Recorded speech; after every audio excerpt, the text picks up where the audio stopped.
I am live. Uh-oh.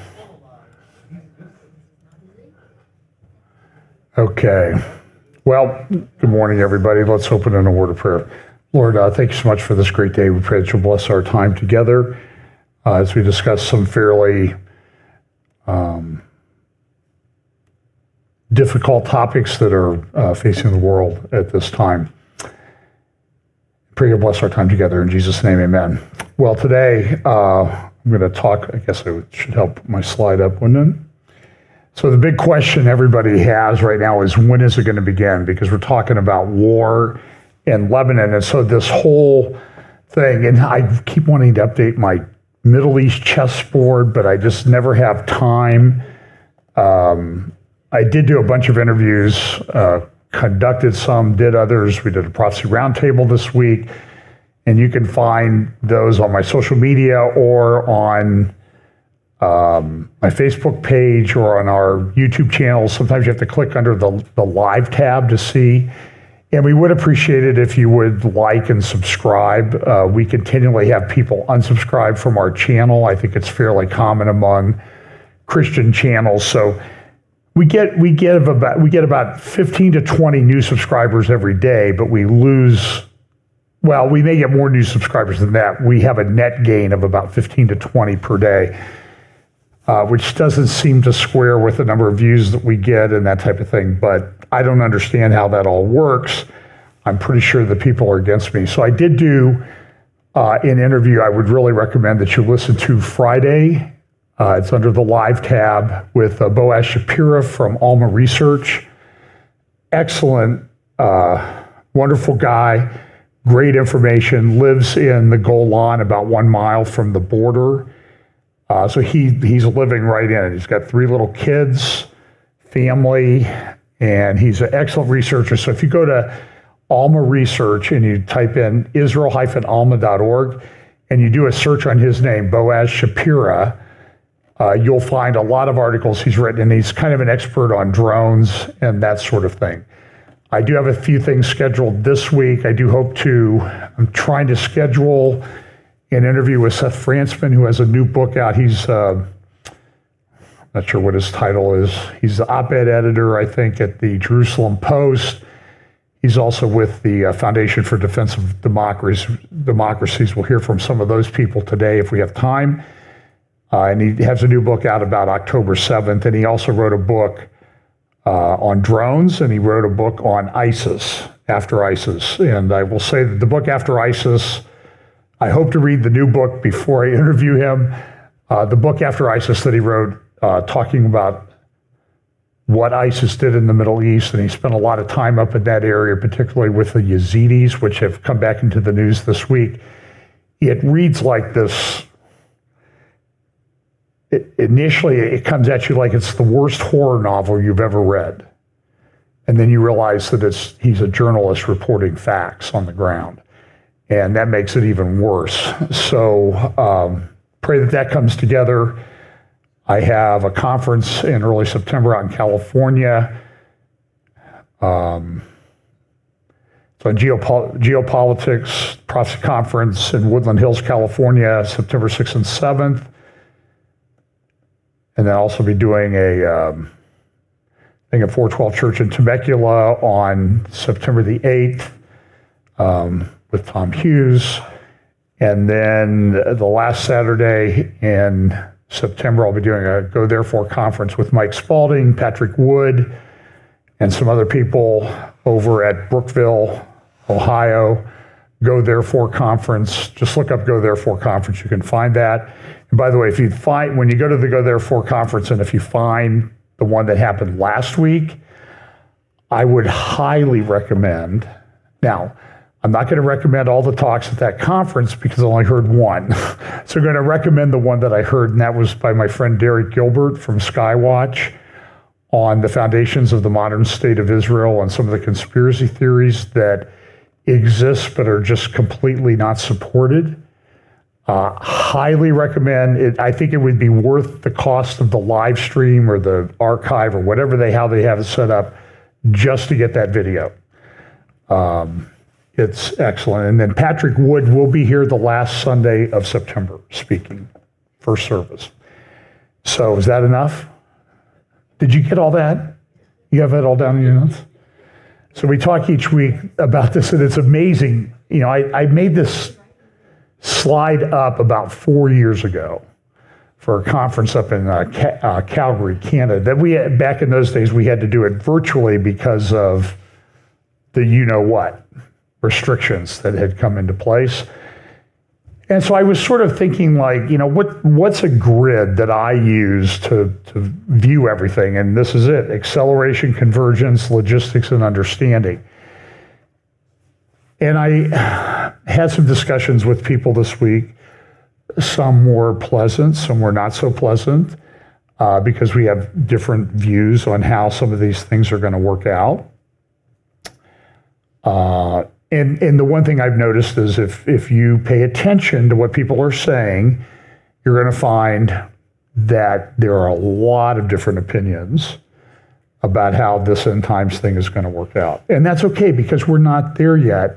And I think the important part of one of the rabbis that I played recently, I think I played it, at least I know he said it. He's an Orthodox rabbi. So we know that he's, you know, he needs Jesus and all that other stuff. But he made the point is that when he was talking about Gog-Magog war, he goes, you know, maybe that's going to be something that's going to happen, and then Mashiach comes, the Messiah comes. By the way, which we think happens after the Gog-Magog war. So we agree on that, but there's some differences. But he says, you know, then Mashiach will tell us, you know, that was the Gog-Magog war. And so that may be how some of this stuff is finally resolved. Until then, we're sort of engaged in what I would call righteous speculation. But I do think as we get closer, there is this promise in Daniel that the wise will understand. And in Daniel 11, I think 34, 35, 33, 34, 35, it says the wise will understand and instruct many, but the evil will never understand. So there's a lot of people out there that are not going to understand what's going on. And so we should pray that we would be part of the wise so that we can help them along. And then again, this is my little attempt to show how I think these things are going to unfold. And now I have a different idea on the seals about how that should be depicted. But if I put it up like that, you can't see all the seals. So I decided to do it this way so you can see each, because each seal represents what is the big thing happening in those seals. And I think these things, I think they happen over time and they increase. Some reach their height at a certain point of time in this last period of time, like maybe in the middle part, but they continue all the way till the end, till Jesus returns. And it's the same way with the trumpets and the same way with the bowls. They just start at different times, but they all overlap and converge and happen at the same time.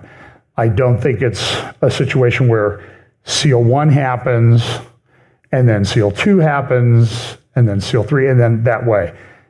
These seals are going to open, but all the things that are talked about in the seals are all going to be happening at the same time. And I think that's going to be hard to understand, I guess is the best way to say that. In the same way with the trumpets and bowls, but they all converge and peak at the second coming of Jesus. So I'm going to talk about Middle East, Lebanon, Hezbollah, and I will tell you that I've spent a lot of hours, and I didn't even get a third of the way done on preparing things for this morning. And you're thinking, praise the Lord for that, right? So here's a Lebanon travel advice from the UK government. Don't go to Lebanon.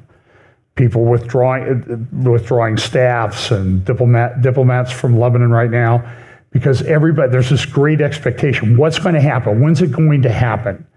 When is Iran going to take vengeance for the things that happened this week that we're going to talk about? And the one thing to understand is that this war in the north This is it's a war with Iran. Hamas in Gaza is a war with Iran. Hezbollah in Lebanon and Syria is a war with Iran. Hamas in Syria, Boaz Shapiro told us this week in that interview, or told me in that interview this week, that there are Hamas factions in Lebanon. And it's interesting this week that we saw some things happen to Shiite guys, and we saw some things happen to Sunni guys.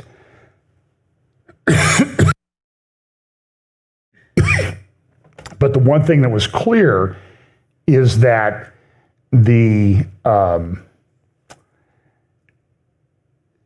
though we think of this great gulf and divide between Shia and Sunni, that certainly didn't appear to be the case in a lot of instances this week. And we'll talk a little bit about that. So these are just some articles that I pulled out of different parts of the Arab press. This is the New Arab, published in a bunch of different Middle Eastern countries.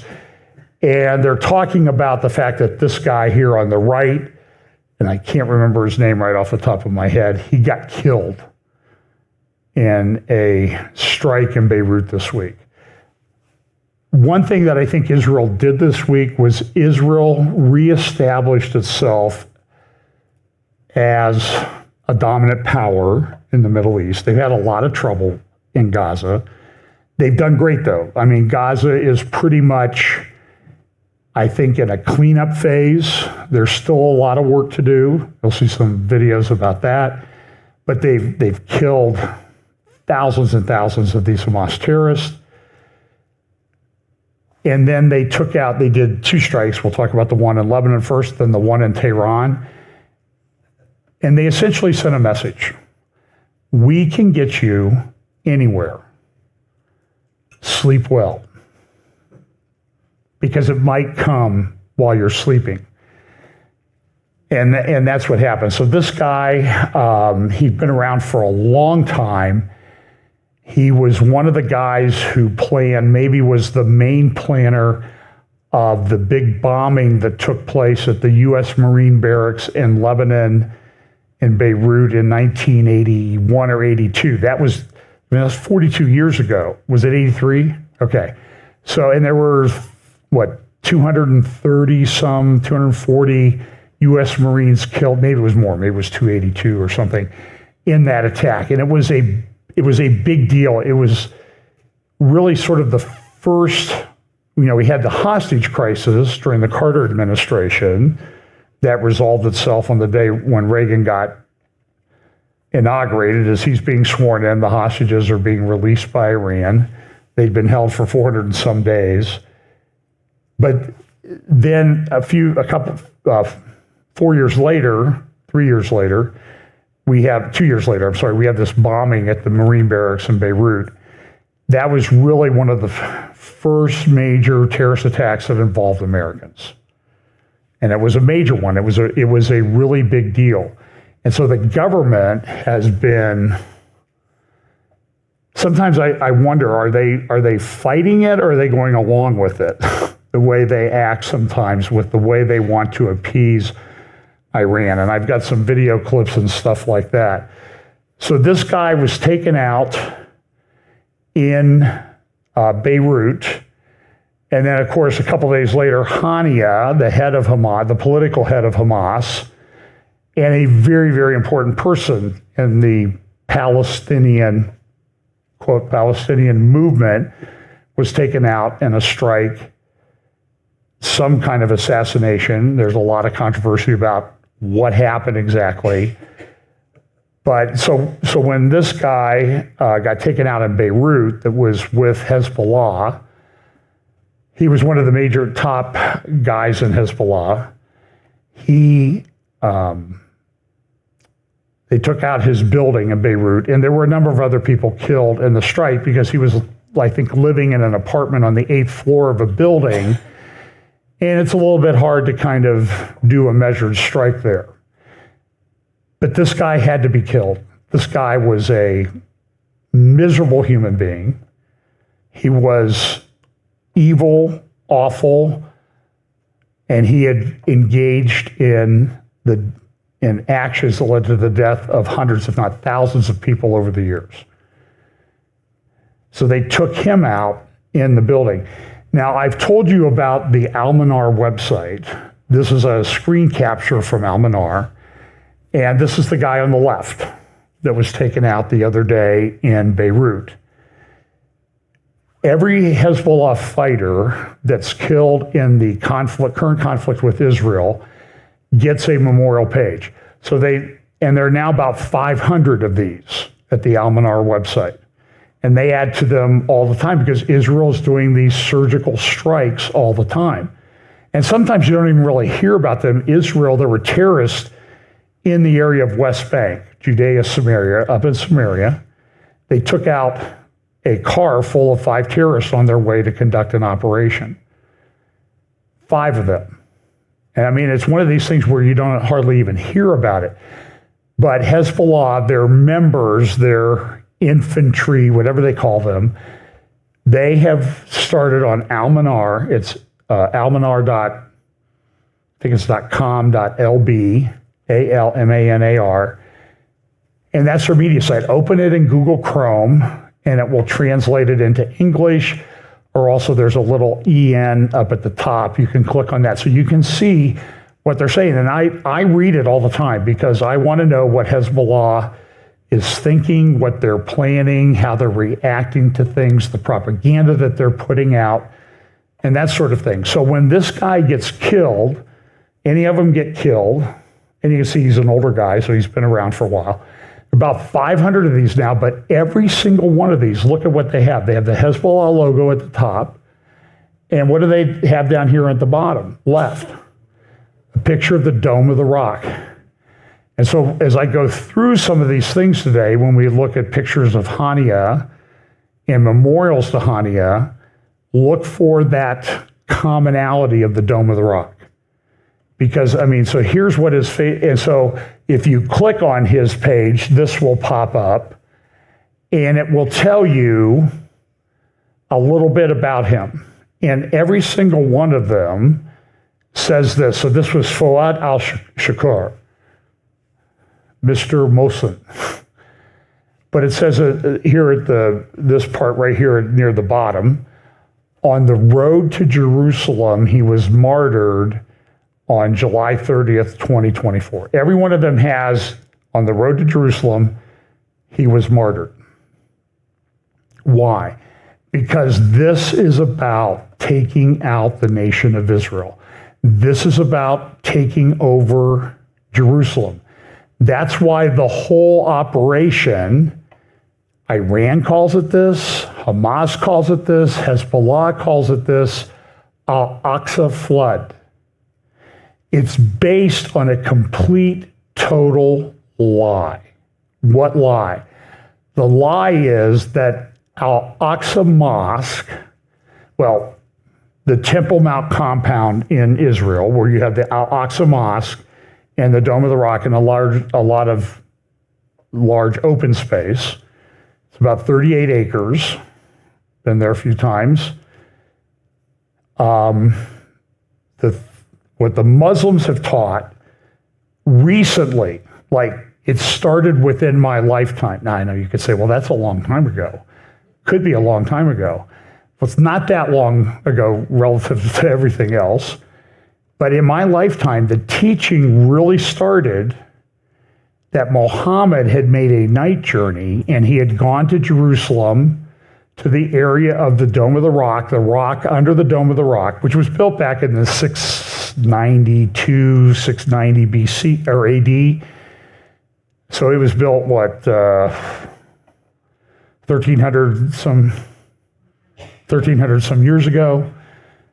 And it's still there. I've been inside that building. That's where he went, and from there he took a night journey to heaven. This is a total, complete fabrication. Even Muslim scholars say, no. Because in the Quran it talks about, by the way, it doesn't mention Jerusalem in the Quran. You would think, oh, well, this is like one of the most important events in Islam. It must be mentioned in the Quran. No, it's not. By the way, Israel's mentioned a couple hundred times in the Quran. Jerusalem is never. That's kind of interesting. And so what happened was, as the Jews returned to the land, and I believe that's part of Bible prophecy starting to be fulfilled. They're coming back from all the different nations of the world. They're not back yet. It's not all done. It's not completed.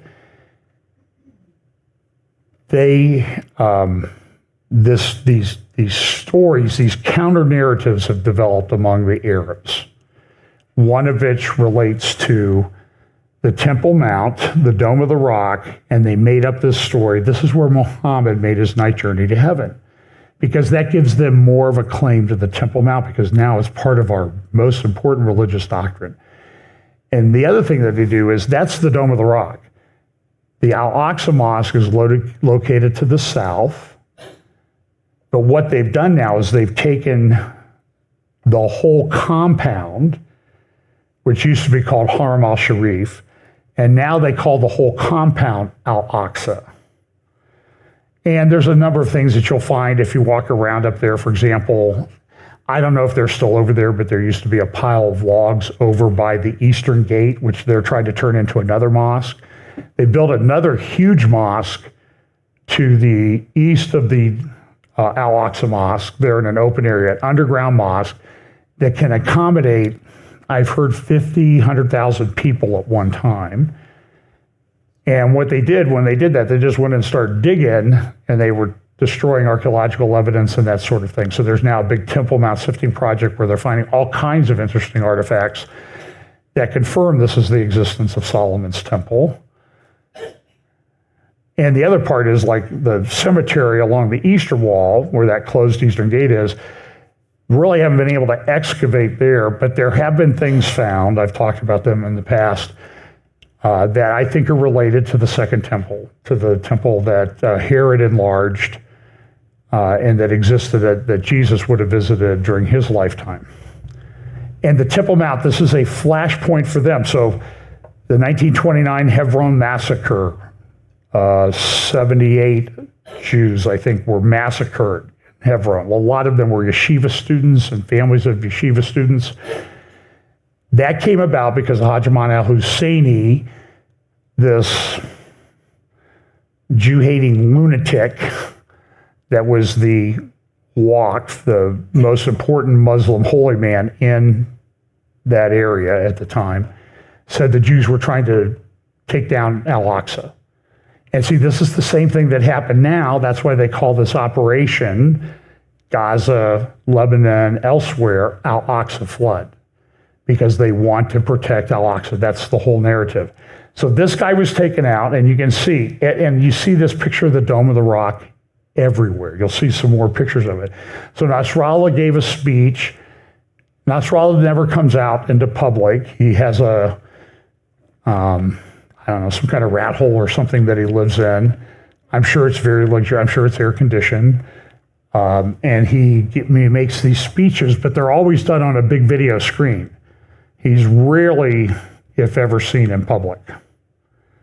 He does accept visitors. You'll see pictures of him. He's accepted people from the Iranian government, the Iranian Revolutionary Guard. I believe that the foreign minister who was killed in the helicopter crash when Raisi was killed a few months ago, he had been to Beirut to visit Nasrallah, and you can find the pictures online. So this was a very, very big deal that Israel took out this guy in Beirut. And it really, as I said, has helped reestablish Israel as a very dominant power in the sense that, listen, we can operate anywhere we want and when we want, and even when you don't expect it. So this guy got hit in his apartment in Beirut. And believe me, the Marine barrack bombing was over 40 years ago in Beirut. He's been around and doing terrorism ever since. So it was a big, big, big deal that Israel was able to take him out. And he had a big funeral and everybody got excited about it. Now, when you look at the Arab press this week, they've sort of taken the Olympics and built propaganda tools out of that. And by the way, I'm not going to really comment on the fighter controversy at the Olympics. You can read about that. I'm telling you what, it's like everything else in this world. Everybody's making arguments, and it's hard to find out exactly what the truth is. Now, I personally think that there's an issue here, and that somebody's way too strong for the other women in the competition, and somebody's going to get killed. And they'll get killed, and nobody that's allowed this nonsense to take place will feel any compunction or any need to go say, like, apologize or admit that they were wrong. So look at some of the other things that the Arab press is doing to propagandize the Olympics. You see here, you see the body bags under the Olympic rings. You see the jets making up a skull and everything being destroyed. But you also see Paris being destroyed. Here's another one. Because there are Israeli athletes at the Olympic Games. A French, I think it's the French president or prime minister. Macron is the president. This guy's the prime minister. And he came out and said, Israeli athletes, you're not welcome here, go home. Very tolerant, open-minded, left-wing guy, right? Get out of my country. By the way, the medal count so far is the 22 Arab countries in the Olympics have 2 medals, and Israel has 6. So they're doing pretty well. And you can see, so they sort of see how they take the rubble, and that's the thing, and then the graduate. You can see the propaganda. Now, the Tehran Times has, and this happened about almost 2 weeks ago now in China. Oh, no, I'm sorry, this is the swearing in ceremony for the new Iranian president. And everybody's like, oh, this guy, he's an empty suit. We don't really know that much about him, and maybe he'll be nice and moderate and he'll change things. Nothing's going to change. He's the same as Raisi. He's the same at the guy they used to have. Remember, his name was Ahmadinejad. I always called him I'm mad about jihad, because that was a good way to remember his name. So he was sworn in this week in Tehran as the new president. And they came out, and Ayatollah Khamenei said, I endorse the new president. Like, he was the guy who was elected, even though there was only about a 20% voter turnout.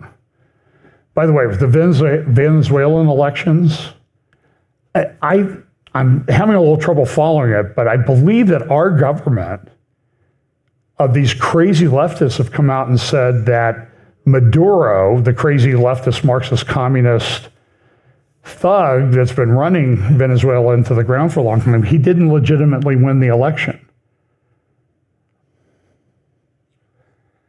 So I guess they can actually maybe tell the truth sometimes. So, and that's all up in the air too. But so here's all the guys that came. You can see the guy from Tajikistan and all these Muslim countries. Now, the United Arab Emirates, I believe Bahrain and Saudi Arabia did not send anybody to the inauguration. But one of the guys you see over here is, you see Ismail Haniyeh, and he is the political leader of Hamas. In fact, he was actually the Palestinian prime minister for a short time back about 2007. He's a thug, worth about $3 or $4 billion, lives in a 6-star hotel in Qatar with his wives and children and grandchildren. Now, a number of them were killed in a strike in Gaza. I don't think he's been to Gaza for years. He's the negotiator for the hostage deal. By the way, he's standing next to one of the top guys in Hezbollah who was there. And Israel, and this was all over social media. So Israel said, hey, maybe now's a good time to take him out. He's right there, front and center. There's pictures of him. You'll see he had a meeting with the Ayatollah Khamenei.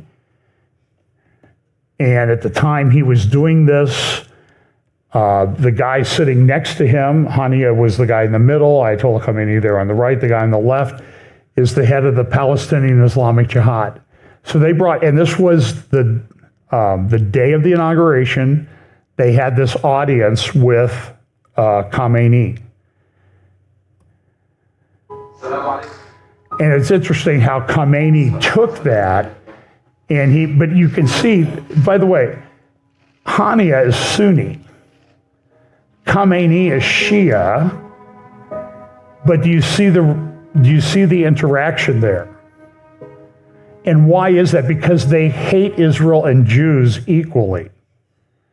That was the point of this, the way they stylized this. Here's another part of the video where he comes in to be welcomed by Khamenei.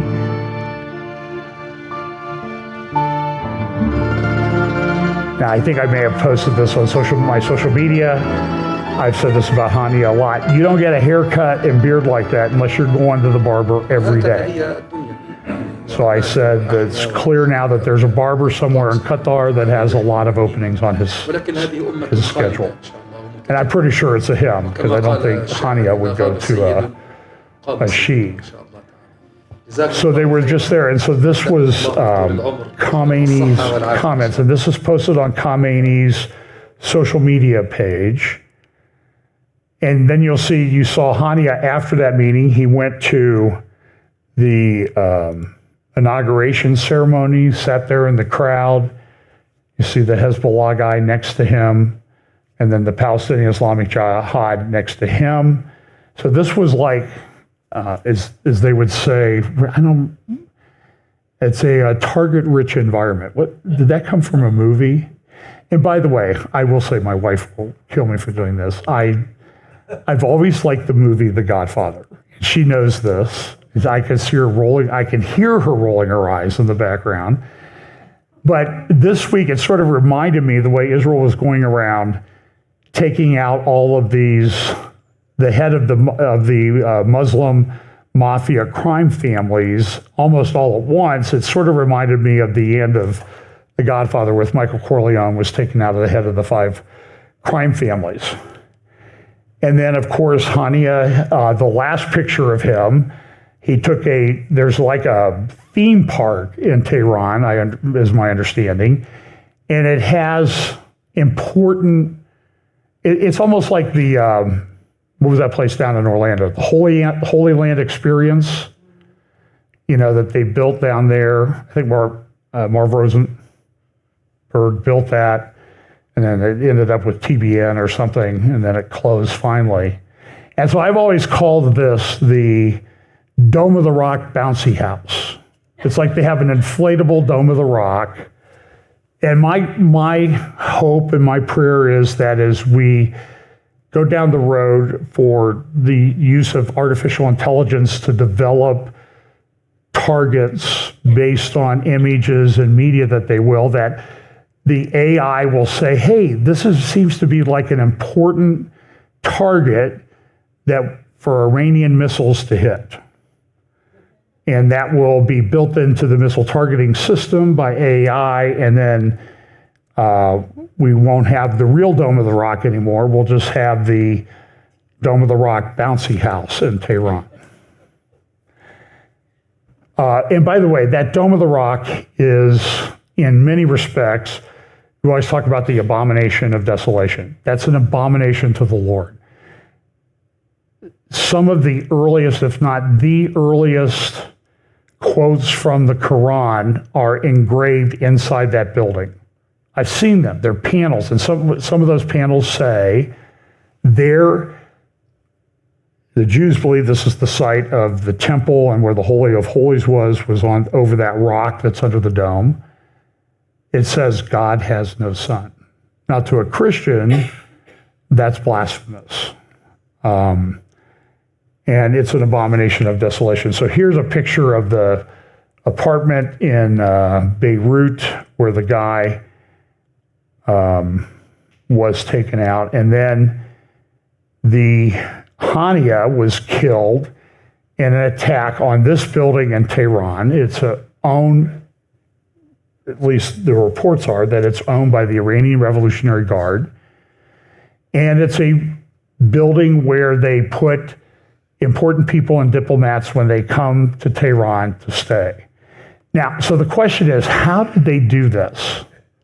And believe me, my understanding is that whatever happened there was precise enough that it killed Hania and his bodyguard.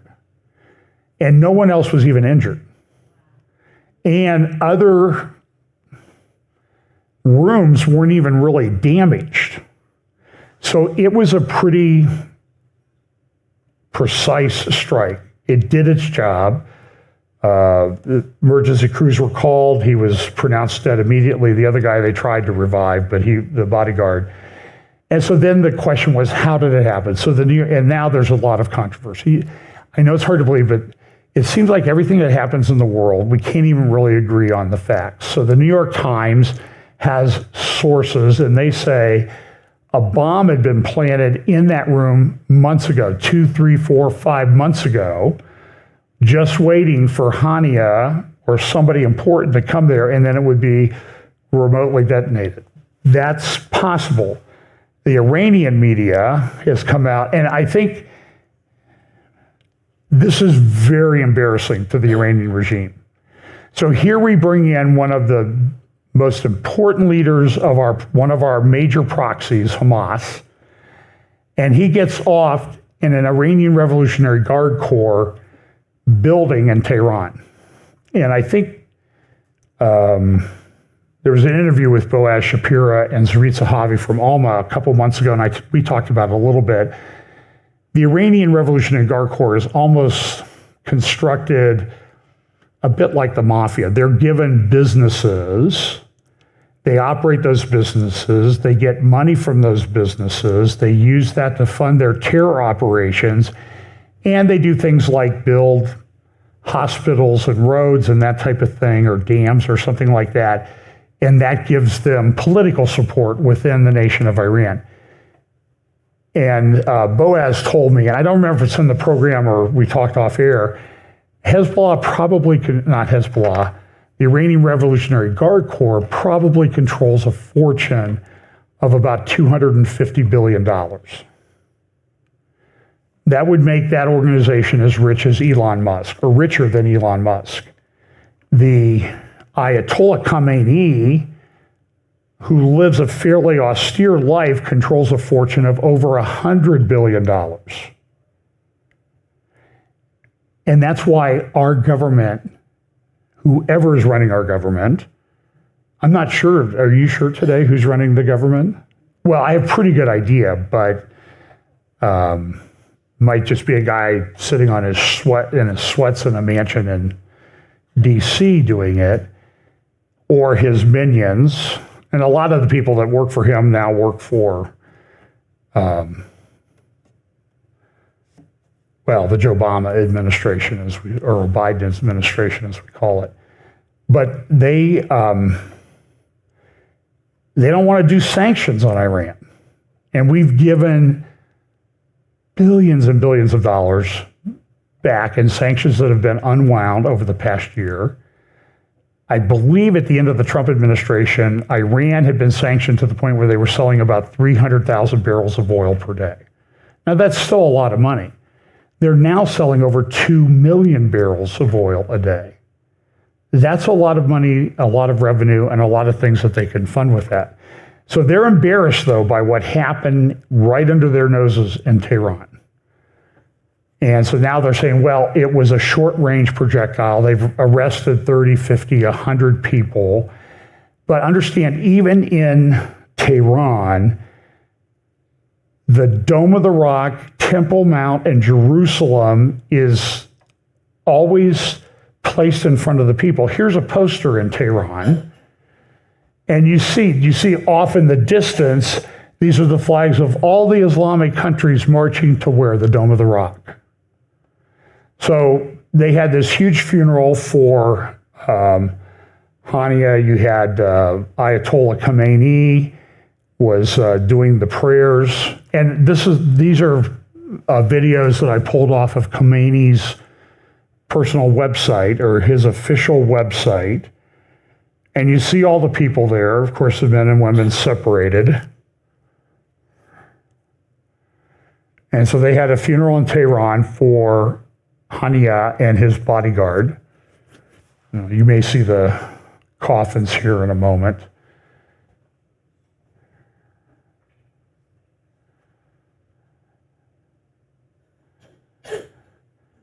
And if you watch these videos, you'll see a lot of some of those same guys around Khomeini all the time. And he did he cried and everything. I'm sure he loved Hania, because Hania killed Jews, made it his life to kill Jews, and that was important to Khomeini. So big funeral in Tehran. And there you can kind of see part of the coffins. Thousands and thousands of people. And this is kind of interesting. See the one of the posters being held up? These are the martyrs. Faris, whatever that guy, Faris Aked, the second guy from the left was the head of the nuclear science. Hania in the middle, just to his left, your right would be Soleimani, and then one of the big Hezbollah guys is there, and then a sheik that was taken out in an assassination. Here's a little bit of a picture of those guys. And these posters were all over the funeral. You see them here. And what do you see? You need to try to conceptualize how people are propagandized all the time in Tehran. Unlike America, where we're never propagandized at all, right? But look at the images that they get, the martyrs and then missiles. And so this is from April. This is a poster on a big building in Tehran. There's also a place in Tehran called Palestinian Square. In Farsi, it's called Philistinian Square. So go read about the Philistines in the Bible and you'll kind of get an idea. And by the way, in Turkish language, it's also Philistinian. So this is Erdogan came out. He made an announcement that we're ready to invade Israel. I'll talk about that more in a moment. Here's some pictures from the funeral in Tehran. And the people, they stretched for blocks, and there were a lot of them. They then took Hania's body from Tehran and they flew it to Qatar. Now, the Iranian government made the offer to Hania's family and said, we will bury him in Qom, the holy city of Qom, where there's a big Shia seminary. And the wife of, at least I would say, was the first wife, first of his wives, but sort of the chief rank. I don't know, do they call her Little General or something? I don't know. She said, no, I don't want him buried in Iran because it's obvious you weren't able to take care of him and protect him, so I'm going to go to Doha where he can bury. So here you see him being carried into and out of this giant mosque in Doha, and he's buried there. Daily Sabah, Erdogan's newspaper, Hania laid to rest in Qatar and revenge looms. So everybody in the Middle East is talking about revenge. We've got to get back at Israel for this. And Erdogan is ramping up his rhetoric about Israel. And again, more about that in just a moment. And this is Michael Ramirez, who I think is one of the best editorial cartoonists. It's called Pouring Fire on the Gasoline. This is what the Ayatollah is doing in the Middle East. Now, Seth Frantzman has a great article, a number of great articles this week at the Jerusalem Post. One is Hania demise hurts Hamas most of all is a huge blow for Iran terror. It says this: he met with Iranian Supreme Leader Ayatollah Khomeini on Tuesday, and the Iranian regime publicized the meeting. It's all over social media. Alongside Hania was Palestinian Islamic Jihad leader Zayed Nakella, who had arrived from Damascus. Hania and Nakella may have felt comfortable and safe in Tehran. Hania was seated closest to the Ayatollah on a couch with Nakella, Nasrallah is seen sitting back, slightly distancing himself from Hania. Perhaps Nasrallah sensed that he should keep his distance from the Hamas leader, who would be killed less than a day later. And Seth also has another article, Hania's demise hurts Hamas most of all in the West Bank. This is a problem. In the West Bank, Hamas is very popular. I don't remember if I'd done enough interviews and talking that I don't remember where I said something. So if I said this last Sunday, forgive me. I know I talked about it with J.B. Hickson on Not My Works podcast. By the way, when I post, hey, I did a podcast with J.B. Hickson, I put J.B. Hickson in the description on a Facebook post. It gets taken down immediately. They don't like J.B. Hickson. So maybe you should follow him. Mark Sutherland, I did a couple interviews with him recently from the UK. And as soon as I put Mark Sutherland in a Facebook post, it gets taken down. And it's interesting, Facebook, when I post something on Facebook, because I manage the church page and Columbus Bible Prophecy Conference page, it gives me this option. Hey, would you like to just click here and here, make one click, and you can post this to a couple other pages at the same time. So I do that because Facebook gives me the option, right? So it must be okay. No, you know what Facebook tells me now? It appears that you're trying to get likes, so we remove your post because you're going against our community standards. But every post, every comment, and everything has a like button on Facebook. It seems like the whole system is based on likes, but and by the way, I get a lot of hate mail, so I don't know that I post them so I can get likes. Maybe I miss hate mail. I don't know.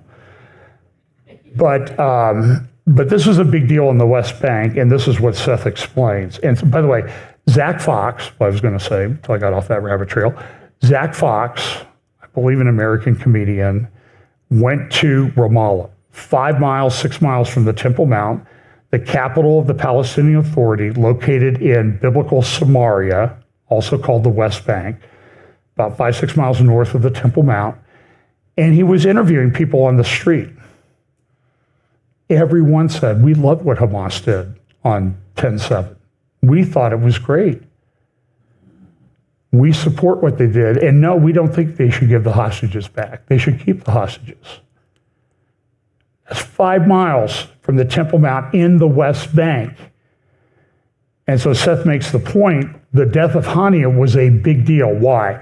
Hania was being grouped to be the man who would take over the Palestinian Authority in the coming years. October 7th was designed to catapult Hamas from its isolation in Gaza to controlling Ramallah and the West Bank, uniting the Palestinian fronts. This was the long-term plan of Hamas, a plan that was backed by Turkey, Qatar, Iran, China, and Russia. By the way, Seth is a very, very bright guy. These long-term plans were part of a major play by these countries to change Palestinian politics after almost 20 years of extreme isolation for Hamas after it illegally took over the Gaza Strip in 2007.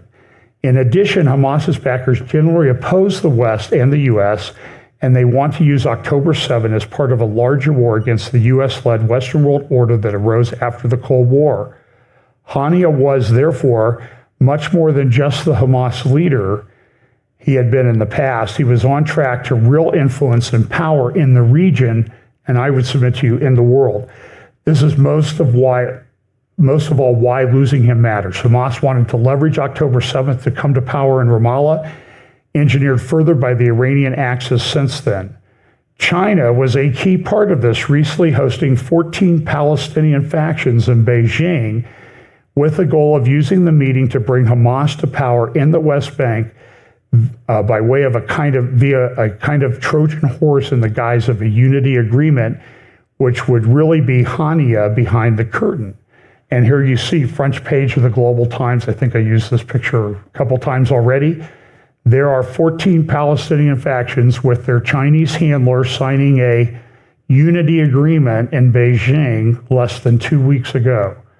Part of the reason that China did that was built into its Belt and Road Initiative we've talked about for years and years and years here, that they want to build these places all over the world, get people and hawk to them for financing it and building it and managing it. And then China makes money off of it, and they get all the construction contracts and that sort of thing.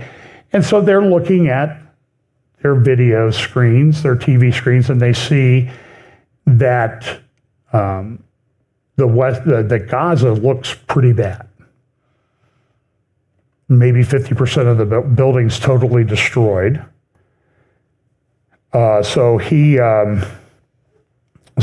Seth goes on, and so this is what Hamas really wanted to do. Ankara, that's Turkey, and Doha, Qatar, have also been working towards this goal. The reason Doha dragged out the hostage and ceasefire talks was to bring Hamas more clout, enable its survival in Gaza, and secure a deal which would let it release hostages very slowly as part of a bait and switch to get Israel and the world to focus on the slow releases while Hamas increases its role behind the scenes in the West Bank. Excuse me.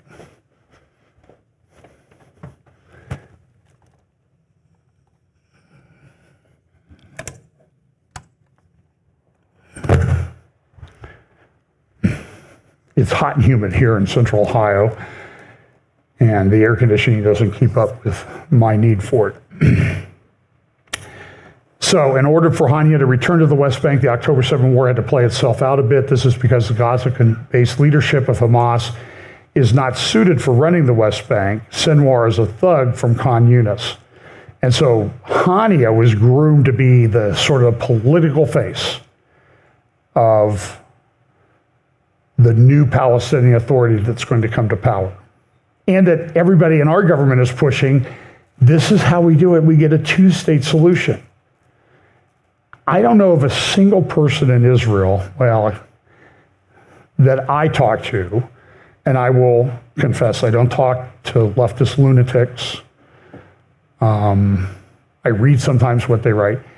And there's nobody.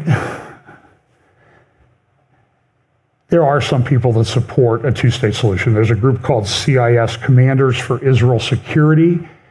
If you want to read some really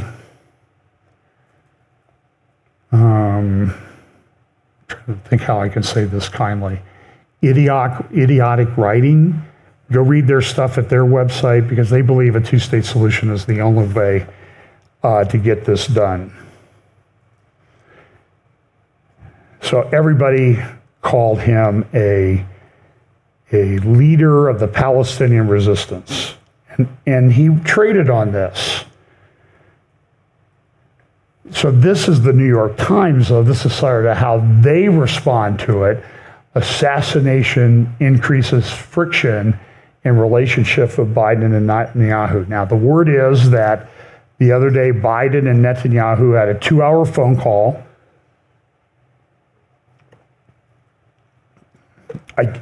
You wonder, Biden participated in a 2-hour phone call. They must have had every minute that he was awake that day was in that phone call. And it got pretty heated, I understand. And Biden wants a peace agreement because he thinks a peace agreement is the way that Kamala Harris, I call her Kamala Harris, is going to come to power and win the election in November. They need this peace agreement. That's part of their political plan. And they see Netanyahu as an obstacle to that, because Netanyahu, when he came to Israel or came to the United States and spoke at Congress, he said, listen, we're gonna govern that place, run that place for a long time. Boaz Shapiro, in my interview with him the other day, said we've got to completely re-educate generations of Arabs, Palestinians, to not feel the way they are, because the textbooks in the schools are just awful. Go to impact-se if you want to see the garbage that these people have been taught over the years that's so not just anti-Israel, it's just outright Jew hatred that they're taught.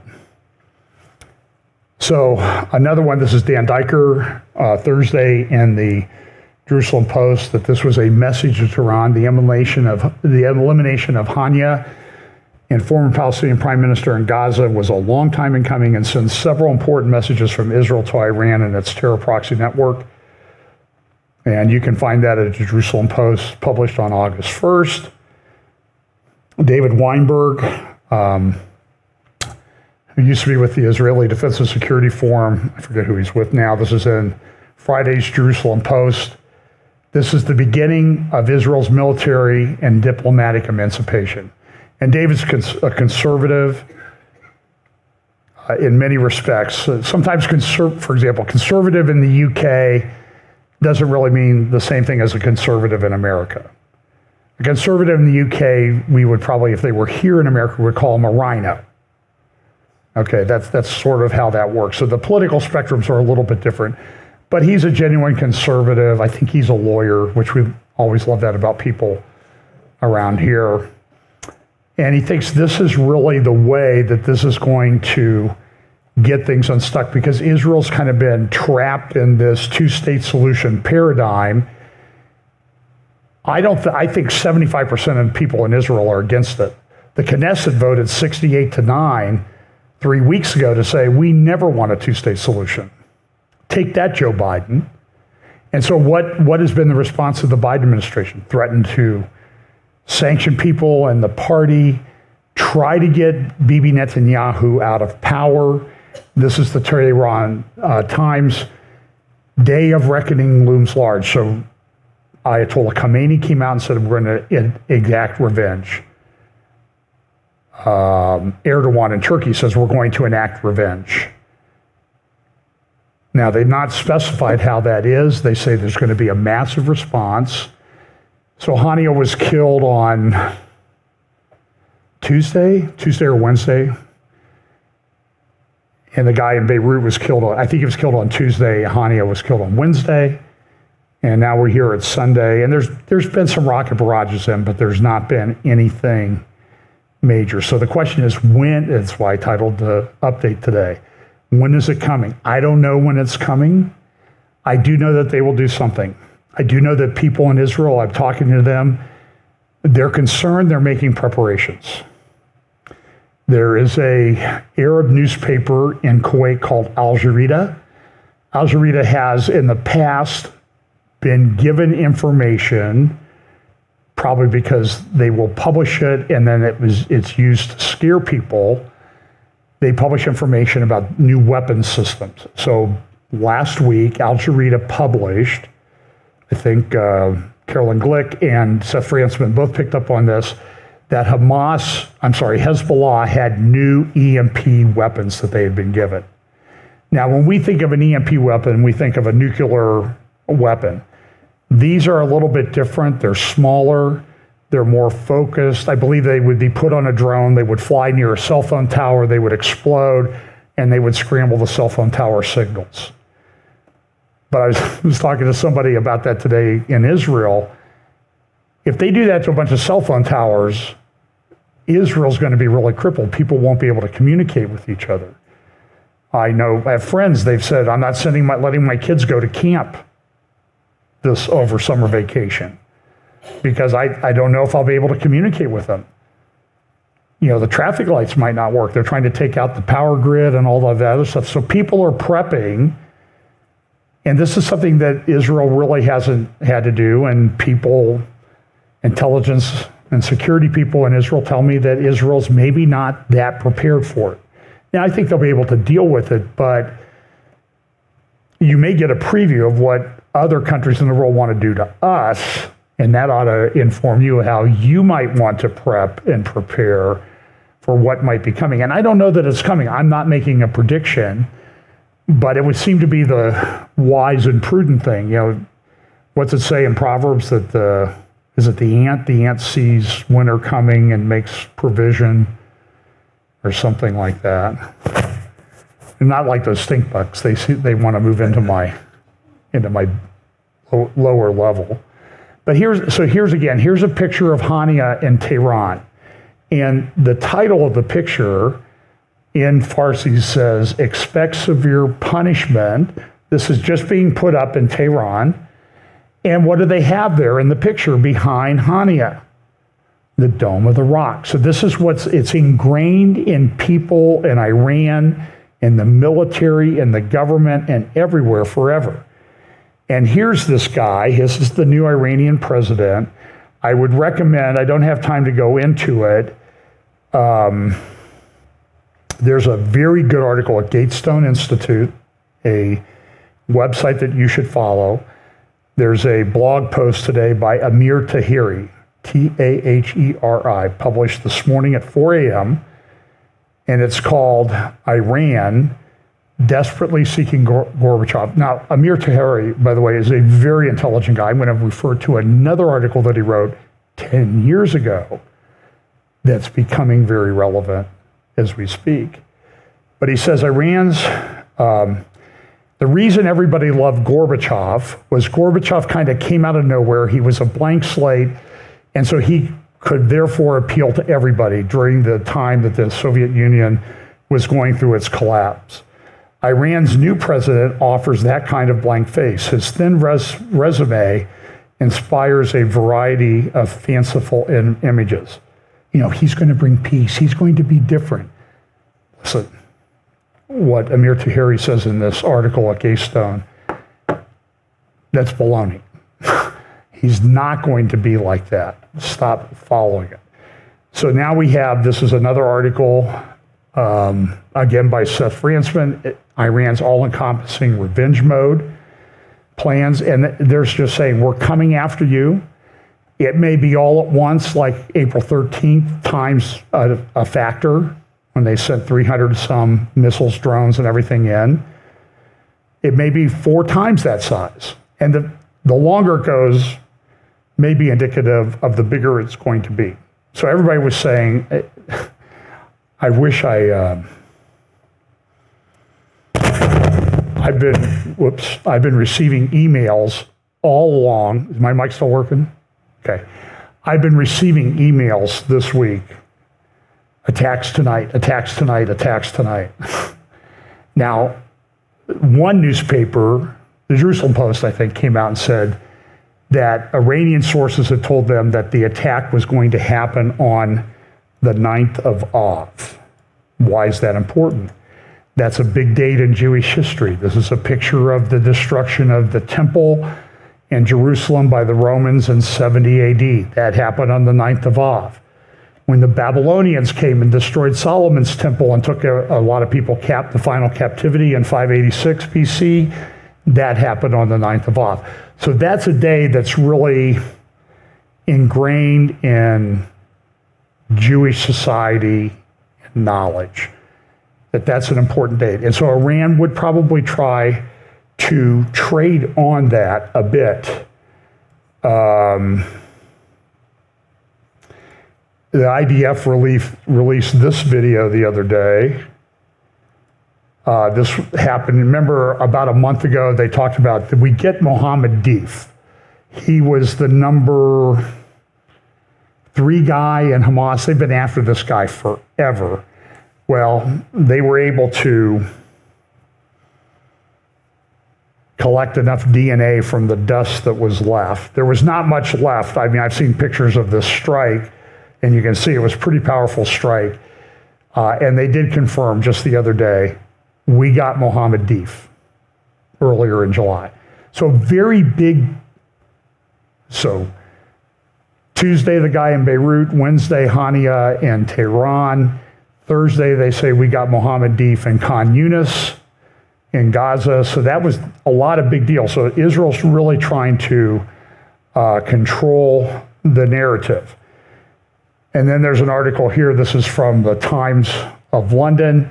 Hamas's elusive last man standing. And by the way, you see the picture above that? That's a funeral celebration for Hania held in Yemen among the Houthis. So I don't know if I can convey to you adequately how big a deal this was. This article, and foreign policy, why Americans and Israelis don't see eye to eye on Iran.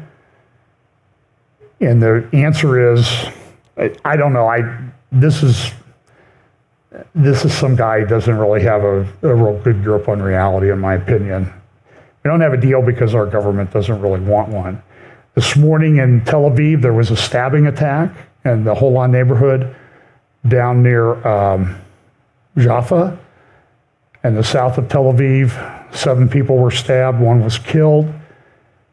And this is happening all over the place.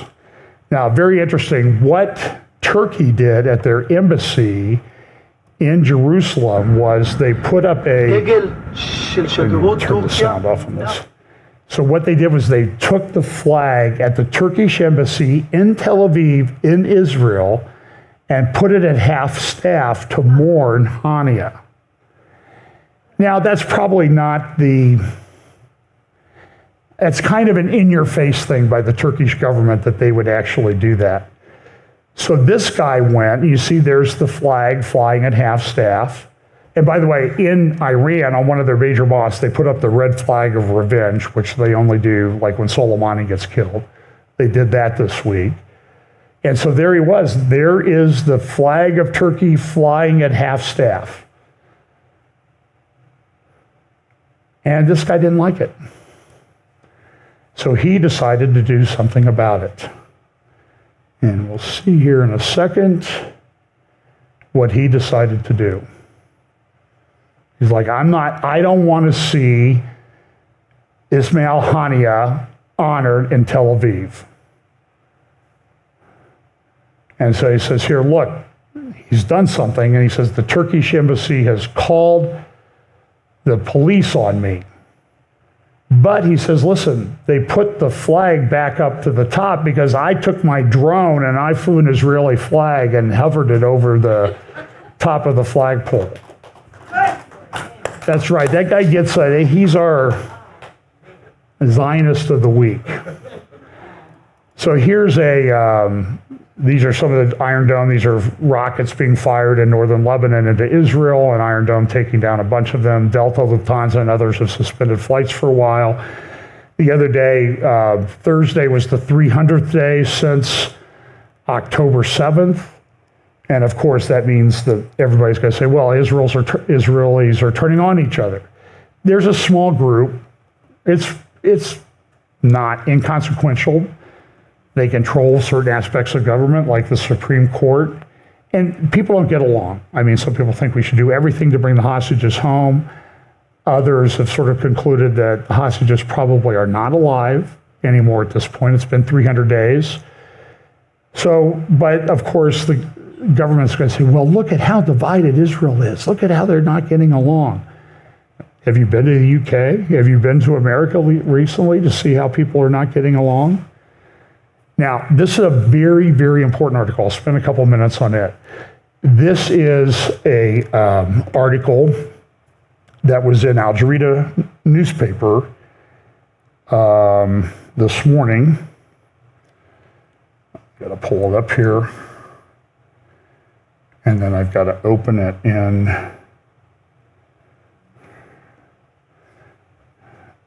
If you go to your browser, it will give you an option. Open in Chrome. Because Chrome will give you a good, easy way to translate the article. So page 10. So this is front page Kuwait this morning. Now, again, I don't know that Al Jazeera is always right, but they've been very right in the past on a lot of weapon systems and other things that have happened. It's like they get tipped off. Listen to the first part of this article. A private plane transported Americans from Turkey and landed at a Revolutionary Guard airport with Omani mediation. In other words, people from Oman to mediate between the Americans and who? The Iranian Revolutionary Guard Corps. An American message reveals Netanyahu's plans to ignite a regional holocaust that will subjugate Iran and destroy the entire region. The occupation prime minister tempts Zionist lobbies with profits from American companies for future reconstruction. A senior source in the Iranian Supreme National Security Council revealed to Al Jazeera that an American security delegation traveled to Iran with Omani mediation to convey a message of calming and warning to Tehran's leaders to avoid a major war planned by Israeli Prime Minister Benjamin Netanyahu with the support of Zionist lobbies in the United States. The source said that American delegation visited the Islamic Republic on a private plane that took off in Turkey and landed in the city of Karaj, west of the Iranian capital, in Iran. Last Thursday, the day after Hani is taken out, confirming that a 2-hour meeting was held between American and Iranian officials at the airport under the supervision of the Revolutionary Guard before the guests returned to Ankara. The delegation informed Iran of opening a window for face-saving response after Hania's lightning strike and warned it against the trap of revenge. In other words, Iran, we don't want you to be like Benjamin Netanyahu, who took out the trash this week with a number of people. We want you to you can give a little bit of a response, okay? And we'll kind of let you do that. But don't go too far. Don't get into the revenge mode. That's our government. And now, is that 100% true? I do not know. I know Al Jazeera is accurate in a lot of things, but it would be consistent with the reaction of Joe Biden, what we're told, to just talking to Bibi Netanyahu the other day, how he used a very, saying that what Benjamin Netanyahu telling him was manure, to use the more colloquial term for that. And it's clear that our government is pushing to get rid of Bibi Netanyahu because they believe Bibi Netanyahu is wrong. But understand that Netanyahu doesn't, I do not believe that Netanyahu gets to say to the IDF, go do this, this, this, and this. There's a process, and the IDF has to decide to do it. And in some cases, the IDF will say, we need to make a stronger response than you're willing to agree to, Mr. Prime Minister. So that happens too. But so all these lunatics in our government think, oh, well, we'll just take out Bibi Netanyahu and get somebody else in there and everything will have peace in the Middle East. We'll get a man with a plan for peace. Now, this is a guy from Bahrain. By the way, on the left, you see this is southern Gaza Strip, taken just yesterday. And what are they finding? Tunnels, more tunnels. By the way, in the north, the people I talk to say the tunnel system is far more extensive in the north, drilled through bedrock, and probably goes all the way to Beirut. Now, what's the response going to be when Israel goes in there? Are they going to turn southern Lebanon and part of Beirut into Gaza? That may be what they do. I mean, there's a lot of innocent Lebanese people who are going to pay a dear price for this, but Israel can't live with 80,000 people evacuated from their homes, half of which now say they won't ever go back. That has a huge impact on the economy. And Tehran is saying, hey, we're not trying to get 80,000 to leave. We want 2 million to leave the north. So what they've done is they've shrunk Israel. This is part of the plan. So this guy comes out and says, listen, in Bahrain, which is a largely Shia population but run by a Sunni monarchy, they said this message, one thing must be clear to everyone, any missile or drone launched by Iran towards Israel will be intercepted by the countries of the region, the Arab states, as this means that Iran is violating their borders before reaching Tel Aviv. Such actions will not be tolerated. Escalating conflict and harming civilians in Israel will only increase the problem. Now, Russia's a player in geopolitics, right? So what are they doing? Well, this was tweeted today. This is from Iran. Iran has deployed Russia's most powerful jamming communication system. You see that? Russia's most powerful jamming communication system now operational in Iran. Russia this week, I want you to watch this very closely. There's subtitles. Russia released a recruiting video for their military. there is a huge religious component behind what Russia's doing in Ukraine and elsewhere. This is the Russian military video. Now, by the way, do you think that Vladimir Putin approved this message? Probably. Watch this.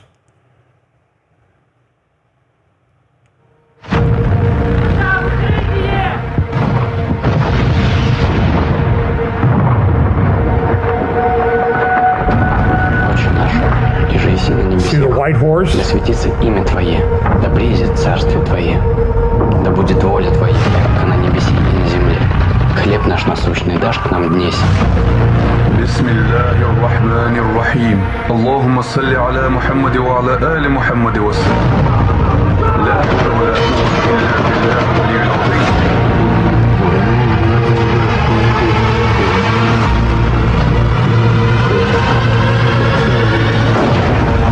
Спаси, Господи, люди Твои, и благослови победу православных христиан на сопротивление.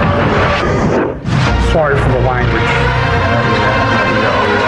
And then this guy is the Muslim guy making a prayer in the Russian military.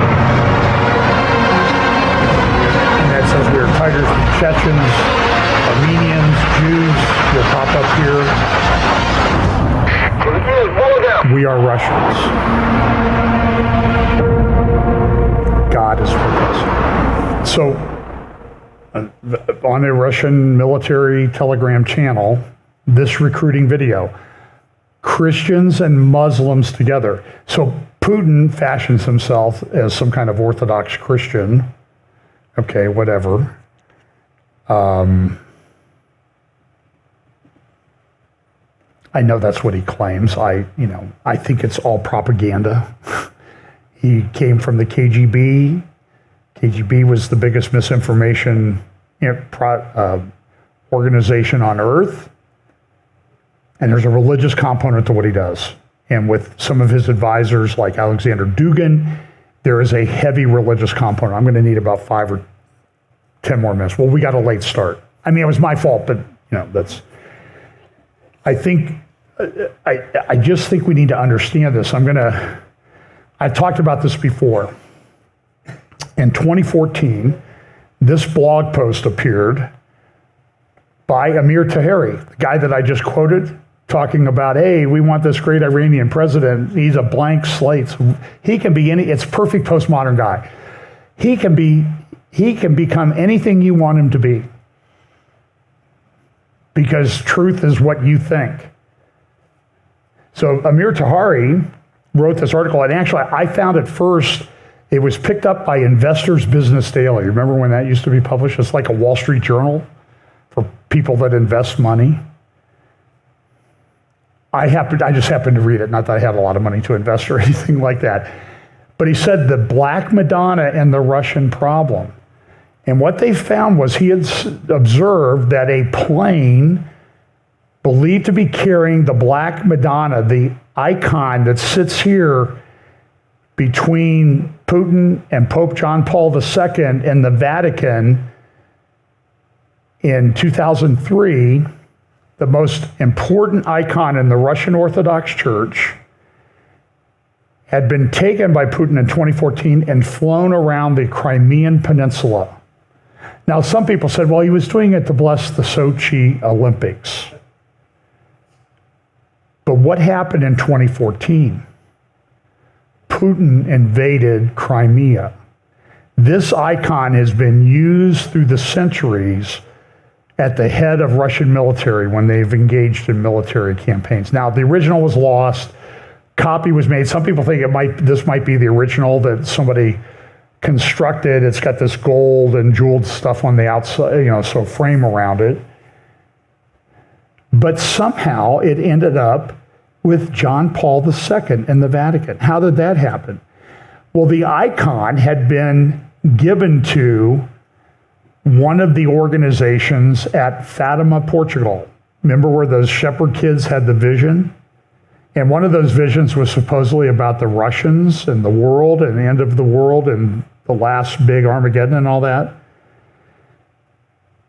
And so Pope John Paul wanted to take it back to Russia himself, but he got sick.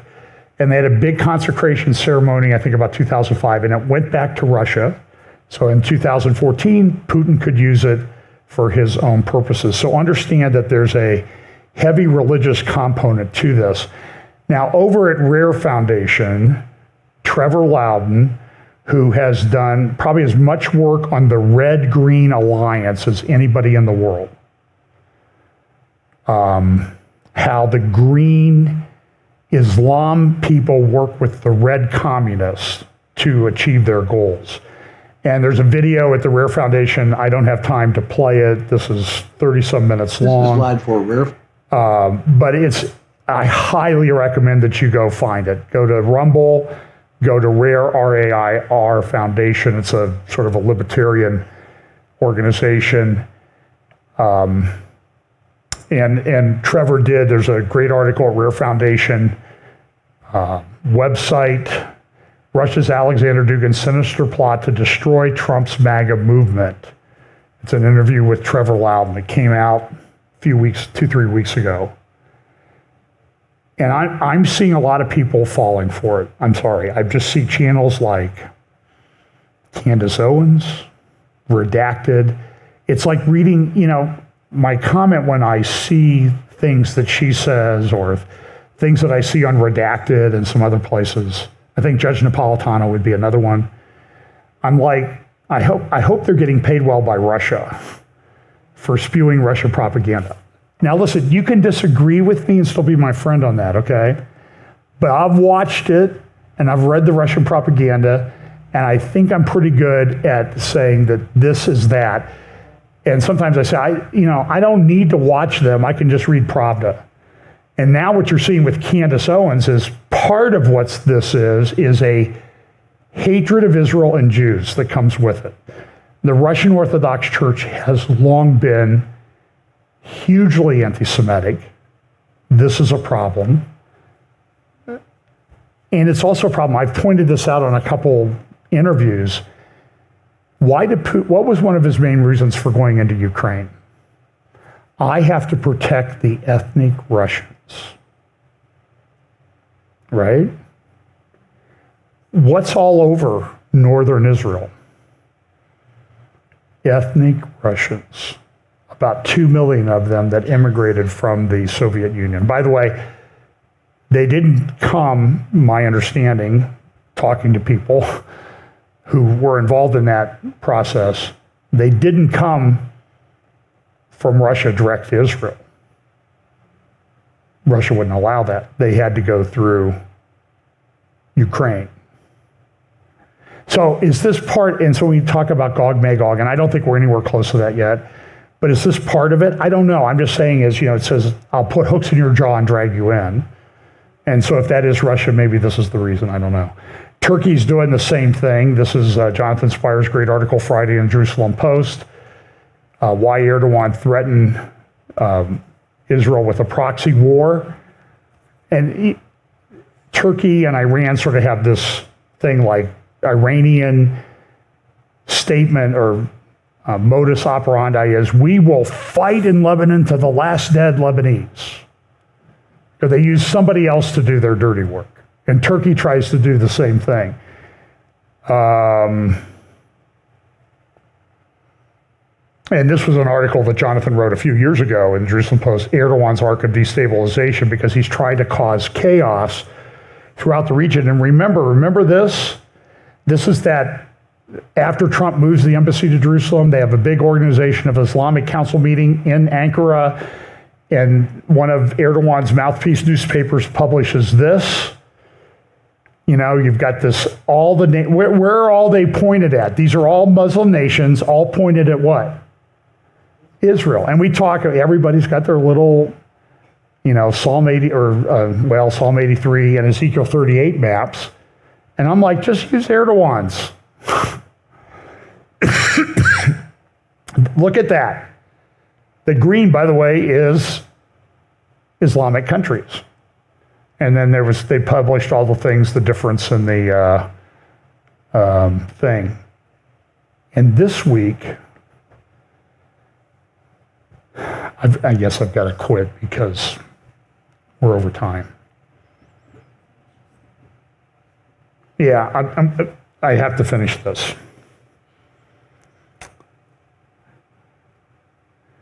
Do you remember a few years back, Pope Francis went to Istanbul. In Istanbul, he went to a museum.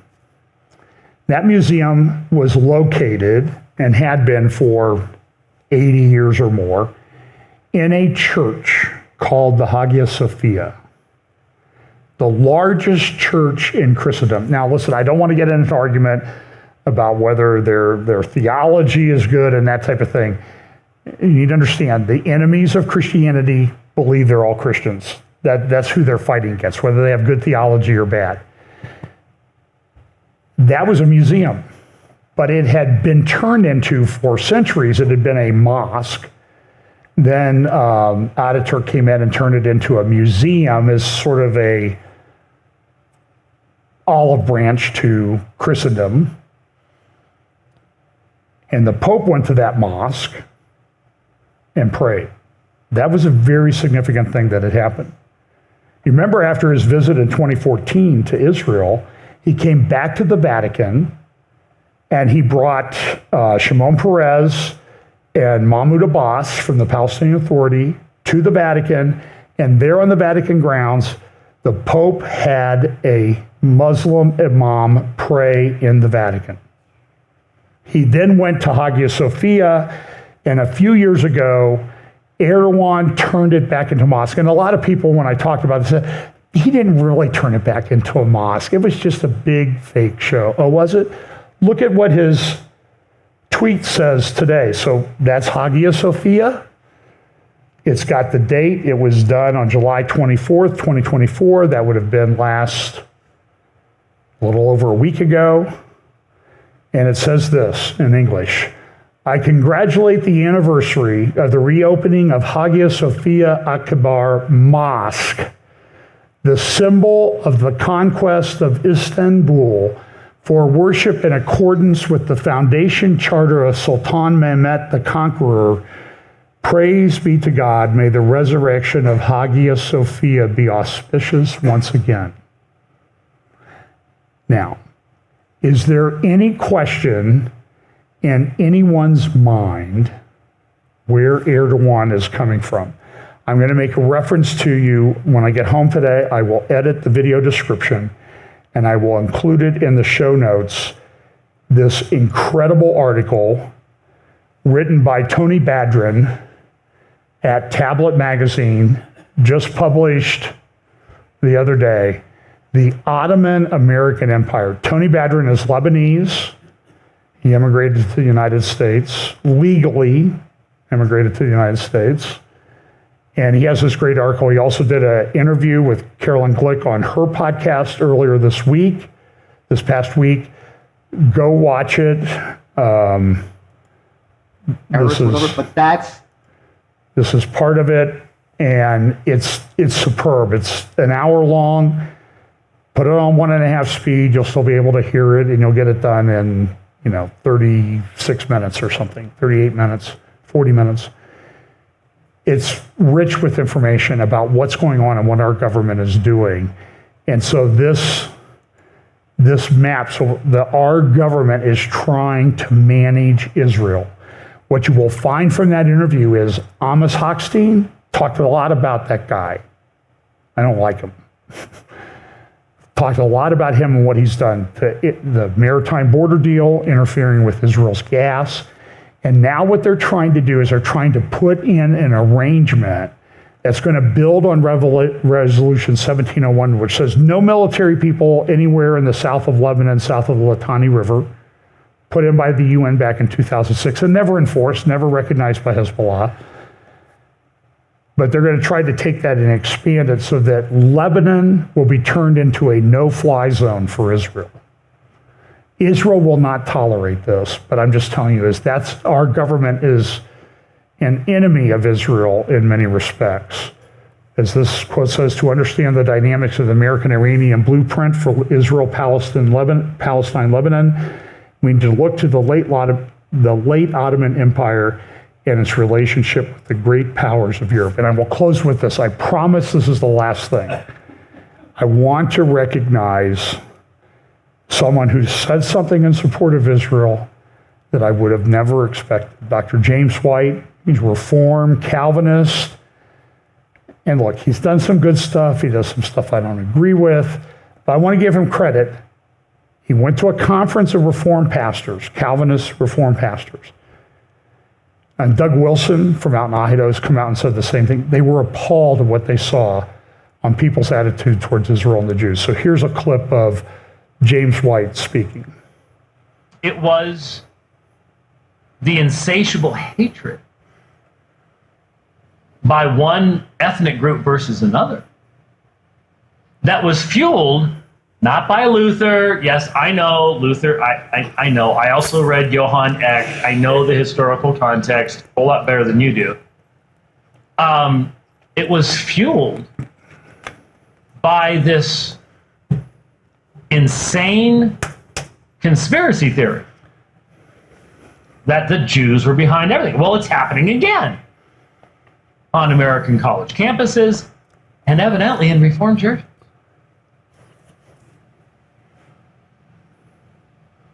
And I am thankful that Doug was addressing it Doug Wilson. and taking heat for it. And I'm sure I'll take heat for saying this. And I'll look any Reformed man in the eye who would laugh at that meme. And you need to repent. You need to be put under church discipline. If you're in a position of leadership, you need to step down now. Now. Don't make me name names, because I will. This is disgusting. It is an indication that even men who have well-known ministries can lose balance over time. And I'm, again, thankful that Doug is taking a stand, and many others as well, I hope and pray. But if you start seeing this kind of stuff in your church, don't be silent about it. Go to the elders. And if the elders don't care about it, get out of there as fast as you can. Because that's a church in name only. It's lost its way. It's lost its way. Now, look, Dr. White is probably amillennial, postmillennial. Doug Wilson is, as I would sort of term him, and he thinks we're going to bring in good government. Well, Jesus will return when we do a good job. He does, by the way, his YouTube channel. I find him interesting. Like I said, I don't agree with him, but I find him interesting. I think it would be great to have, a nice, big, thick Idaho steak with him sometime with Ohio sweet corn on the side and sit there and talk for a while. His YouTube channel is called, I think it's the most clever YouTube channel name out there. It's called Blog and Mayblog. So I think it's great. So listen, I support James White and what he said. The issue of Israel will be the most divisive the most divisive issue in the church, evangelical church, until Jesus returns. I'm pretty confident of that. And I'm watching Candace Owens this week. She's completely off the reservation. And I'm talking she's talking about the Star of David. Well, I read about it on Wikipedia, and Wikipedia is an authoritative source. That's exactly what she said. I could not. She gets all kinds of likes and views. It's mind-blowing.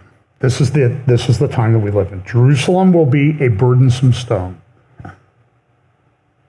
And it'll break anybody who comes against it. That will come true. So let's pray. Lord, we're so appreciative of the fact that you gave us the scriptures and Bible prophecy so that we would be able to understand the times that